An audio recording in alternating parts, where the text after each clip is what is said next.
Most recently, Art the Clown from the Terrifier film series has been making the news for dressing up as Santa and going around killing people. There have been lots of films to do it, including one of the most famous ones from 1984 called Silent Night, Deadly Night. I love the idea of taking something as innocent as Santa Claus and turning it on its head just because you can. It's like the ultimate what-if scenario. What if Santa Claus went around killing people for being naughty? This is one of my favorite themed horror movies. I even wore this very same shirt to get my picture taken with Santa one year. He didn't notice, or he was too scared to say anything. We'll take a look back at this Christmas horror classic on the next Back to the Feature. Let's all go to the lobby to get ourselves a treat. This episode can also serve as a drinking game should you ever need one. Every time I say the word naughty, take a drink. Just make sure you're playing from the comfort of home and you don't plan on driving afterwards. 5-year-old Billy travels with his parents and baby brother Ricky to go visit his grandpa in a mental facility. Grandpa just sits there catatonic and stares ahead the whole time. And then Billy is left alone with Grandpa while they go meet with his doctor. He's not happy about being left alone with him, and who would? Look at this guy. Once they're alone, Grandpa grabs his arm and tells him he should be scared because Christmas is the scariest night of the year. He says Santa only brings presents to kids who have been good all year, and then he punishes the kids that have been naughty. The old man tells him that if he sees Santa tonight, that he'd better run for his life. And then he just laughs maniacally in his face, and when the parents return, Gramps goes back to staring straight ahead again, as if nothing happened. On the way home, Billy quizzes his mom about Santa. He asks if she was ever naughty, and she admits that she had been naughty once or twice. Billy then asks if Santa had ever punished her, and she wonders where he would hear such a thing. It was Grandpa's faking ass, that's who. Billy declares he's scared of Santa and doesn't want him to come. Grandpa is nothing but a crazy old fool. Mommy, you shouldn't have said that. It's naughty to say bad things about old people. Santa Claus will punish you. Meanwhile, a criminal dressed as Santa robs a convenience store at gunpoint. And of course, the clerk thinks he's Wyatt Earp, but has the slowest gun draw ever. He doesn't have a chance as Santa shoots him down and steals cash from the register. He then exits in his getaway vehicle, which just happens to be my wife's favorite car. It's a red 1971 Chevy Monte Carlo, but I think she prefers the 1972 model. Poor Santa's Monte Carlo is broken down on the road, and Billy's parents stop to help. Santa pulls a gun and the dad drops the old grocery getter in reverse to get away, but unfortunately the family wagon can't outrun a bullet as Santa shoots and kills the dad, causing the car to roll into a ditch. Billy jumps out and runs across the road to hide in the trees. Santa goes to punish the mom, leaving his baby brother crying in the front seat. He slaps the mom around and gets her on the ground, where he yanks her top open for no apparent reason and then slits her throat. All while Billy has a front row seat from his hiding spot. Santa then disappears, leaving Billy and his brother behind. A few years later, at St. Mary's Home for Orphan Children, we see Billy in a classroom when the teacher asks for his drawing. He brings it up and immediately gets in trouble for what he drew. She sends him to go see Mother Superior, and she's not happy either. He drew Santa and a reindeer with a slight twist. Santa is bleeding out from multiple stab wounds, and the reindeer's head is chopped off. Mother Superior sends him to his room for now, and her assistant Margaret looks at the drawing and tells her that he still has all of the trauma of what he saw that night buried deep inside him. Mother Superior gets bitchy and reminds her that she doesn't care what she thinks. Margaret allows Billy to go outside and play, and on his way out he hears sounds coming from down the hall. Unusual sounds. Naughty sounds. He finds the room where the noises are coming from and takes a peek through the keyhole. Yep, you guessed it. Somebody at the school is getting some naked time in. And at the sight of the naked girl, Billy flashes back to his own mom's exposed breast as her throat was cut. He's so distracted that he never hears Mother Superior come up behind him. She just shoves him aside and goes in the room, closing the door behind her, where she grabs the boy's belt and beats the shit out of both of them. Billy goes outside to play with his little brother when Mother Superior comes looking for him. She still has the belt, and it looks like she might have saved a few licks for Billy. His little brother asks what's wrong, and another little boy tells him that his big brother is a nutcase. Mother Superior tells Billy that what he saw was naughty. But when we do something naughty, we are always caught. And then we are punished. How you feeling so far? Need to refill your glass or grab another bottle yet? So Billy gets a whipping because he left his room. If I was Billy, I would have called bullshit. He only left his room because Sister Margaret told him it was okay to go outside. It's Christmas and the kids at the orphanage are playing with their Christmas presents when Margaret brings Billy down to join them. Mother Superior tells him to get his present and join the others while she brags to Sister Margaret that Billy won't be a problem anymore and that she'll learn that her methods actually work. And to prove it, she says that Billy will sit on Santa Claus's lap and behave. Margaret just gives her the "are you fucking crazy" look. And we've seen the trailer, Margaret, and yes, Mother Superior is only poking the bear. Later that day, all the kids are dressed up for the visit from Santa. Mother Superior has to drag Billy kicking and screaming to get him to Santa Claus. That might be a sign that her methods didn't take, but no, she's all superior and whatnot. She forces him onto his lap where he squirms free and then he hauls off and decks Santa right in the face. Billy races up to his room and crouches in the corner. He knows what's coming. We get a nice freeze frame on his terrified face as you hear Mother Superior enter the room. We fast forward 10 years and Sister Margaret is begging Mr. Sims, the owner of the local toy store, to give Billy a job since no one else will hire him. When she introduces Billy, we now see that he is all grown up and is a tall, strapping young lad with muscles and everything. It's obvious he's plenty strong to carry boxes all day, so Sims hires him.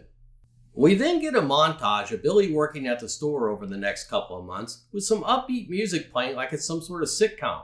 He's in the storeroom lifting heavy boxes. Then he's out in the store smiling with customers as he lifts a young girl up to a higher shelf to reach a toy. He seems perfectly normal, and Mr. Sims is pretty proud of the work he's doing. We see the first crack in his armor when the boss unfurls a banner with a picture of Santa on it. The smile leaves Billy's face pretty quickly, and he starts to get a little twitchy.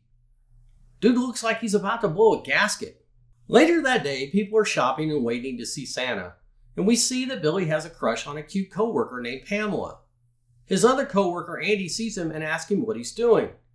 Andy explains that when Billy first started there, he was alright, but recently he's gotten a bad attitude. I wonder what could have triggered that. If only there was a banner or something to clue us in. Billy storms out of the back room just in time to see Santa sitting in his sleigh. And here comes the twitching again. And the flashbacks to the bloody Santa on that road when he was young. He stumbles and falls down, but Pamela comes and checks on him. He says no worries, never felt better, and walks away. Isn't lying considered being naughty? Billy is having a dream about naked sexy time with Pamela, but his trauma gets in the way. Right in the middle of his sexy dream, Santa comes in and stabs him. He wakes up screaming and reverts back to when he was younger by going in the corner and crouching down, saying he doesn't want to be naughty and he doesn't want to be punished. The next day is Christmas Eve and there's a problem at the store. Seems old Santa went and got himself hurt and can't work. Mr. Sims learns there are no replacements available on such short notice, so he enlists Billy to take over as Santa. And somehow Billy agrees to it and finds himself standing in front of a mirror in full Santa Claus gear. Mr. Sims tells him to be jolly, give lots of ho ho ho, and try not to scare the little bastards. But you can tell from the look in Billy's eyes that those things are going to be a problem. Later on, Billy is sitting on the Santa sleigh as a line of kids await their turn on his lap. He's struggling with the little girl that doesn't want to sit on his lap. She keeps squirming, so he tells her she's being naughty and that he punishes naughty children. But that sure got her attention, though. She froze up and behaved at that point. And none of the parents watching had any idea of the trauma he just laid on that little girl. In the back room, the phone is ringing and Andy picks it up. It's Sister Margaret calling to check in with Billy. But Andy tells her that he has a new job playing Santa. She has a look of dread on her face and hangs up as ominous music plays. Billy surprisingly makes it through the workday as Santa and no one got hurt. At least not physically. Mr. Sims locks the door at closing time. It's time for the company Christmas party where everyone plans on getting shit-faced, including Mr. Sims. Billy is still wearing the Santa suit and joins the boss in a drink. Everyone's getting good and sloshed when Andy and Pamela sneak off to the back of the store for a little private time.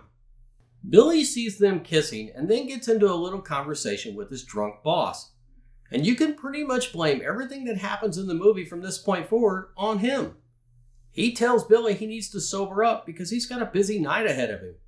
And when Billy doesn't understand what he's talking about, Mr. Sims asks him if he knows what Santa does at Christmas. Oh yeah, Billy knows, all too well. Mr. Sims says the party's dead anyways, and that Billy should get to it. I mean, could you do anything more to light the match? Sims walks away and Billy watches Andy and Pamela go into the back room, where she plays all innocent and asks Andy why he can't just show her his present out in the store where everyone can see it. Geez, Pamela, does he need to draw you a picture? You were just kissing the guy. He convinces her that this present is just for her and it's right in the back of the storeroom. Mr. Sims is drunk singing with his assistant while Billy is stewing. He makes his way to the back room and follows the sound of their voices, where he finds Pamela putting up a struggle with Andy. And it turns out Andy's a bit of a rapist. He rips her blouse off and she slaps him. He then throws her down and begins to sexually assault her. Billy is watching and flashes back to his mother's death. Andy's behavior puts him on the naughty list, and Santa Billy knows what he must do. He pulls Andy off of her and somehow has superhuman strength that allows him to lift Andy above his head with one hand, strangling him with some Christmas lights. Either he's been working out, or the Santa suit gives you special powers. Andy's dead, so Santa Billy turns his attention to his dream girl. She makes the mistake of telling him he's crazy and trying to hit him. She didn't even thank him for rescuing her from being raped. He grabs a nearby box cutter and tells her that punishment is necessary, and then he guts her with it. Drunk Sims thinks he heard something and goes back to investigate. Billy is sneaking around in the dark in the storeroom, but you can hear the bells on his suit jingling. Sims turns around just in time to see a claw hammer slam into his head. So yeah, he's dead. Only the assistant is left and she's still out in the store. Santa Billy turns the lights off and she starts wandering around in the dark. First place she goes is the back room, where she sees Mr. Sims laid out with a claw hammer sticking out of his head. She screams and runs to the front door. She tries to make a phone call, but Santa Billy now has an axe and chases her through the store. She outsmarts him for a second, where she knocks him down and steals his axe. She makes it back to the front and is just about to break out the front window when Santa Billy shoots an arrow right into her back. So yeah, she's dead too. Billy is pretty proud of his work so far. Turns out he's pretty good at being Santa. And with everyone now dead at the store, Billy leaves just before Sister Margaret shows up and finds all the carnage. Santa Billy is now out on the town as Christmas carolers are spreading holiday cheer. And in a nearby house, we meet a young couple named Denise and Tommy making out on a pool table. But poor Tommy can't concentrate with the damn singers outside, so he drowns them out by turning on the stereo. I'm pretty sure having sex on a pool table puts them on the naughty list. Denise has a little sister upstairs that wants to stay up and wait for Santa, but Denise convinces her that if she stays up, it means she's being naughty and Santa won't come. Tommy says if she stays up, he won't either. Denise hears some jingling upstairs and tells Tommy that she has to go up and let her cat in. And in typical horror movie fashion, she only puts on some shorts and runs upstairs, where she just flings the front door open, knowing full well there were Christmas carolers out there just a few minutes ago. So she just stands topless in the doorway with no cat in sight.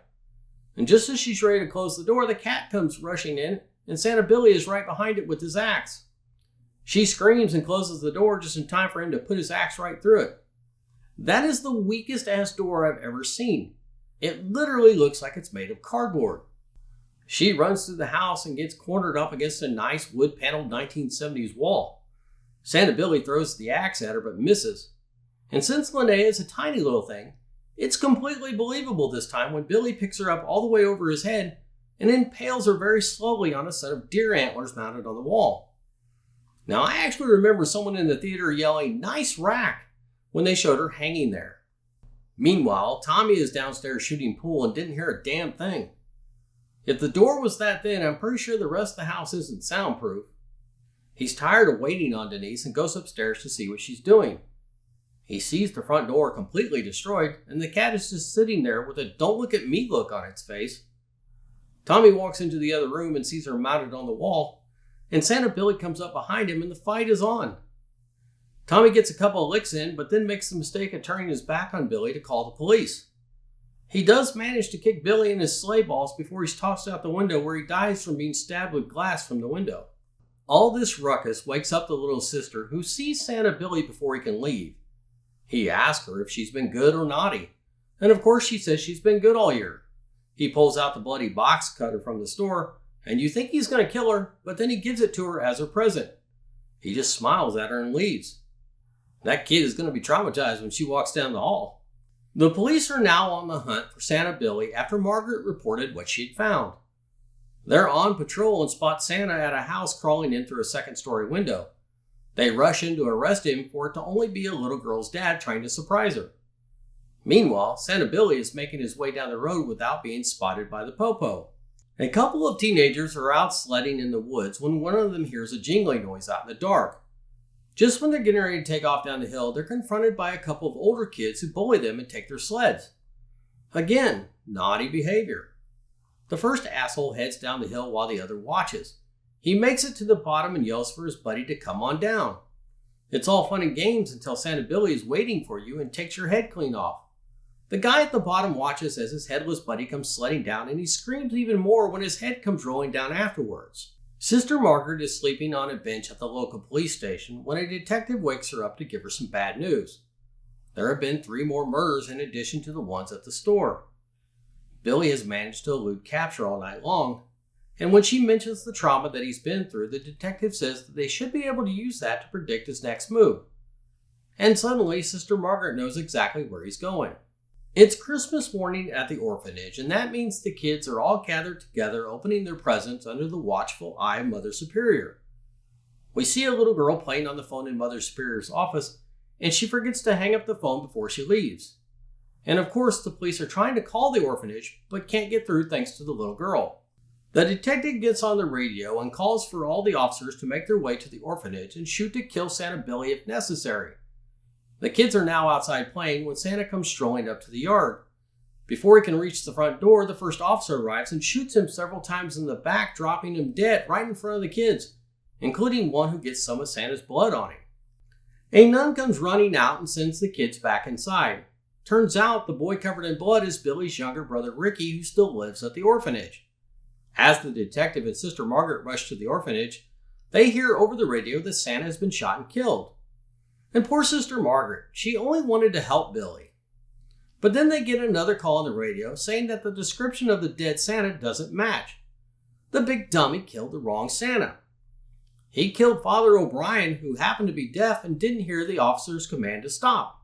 Inside the orphanage, the cop explains to Mother Superior that a killer is on his way there.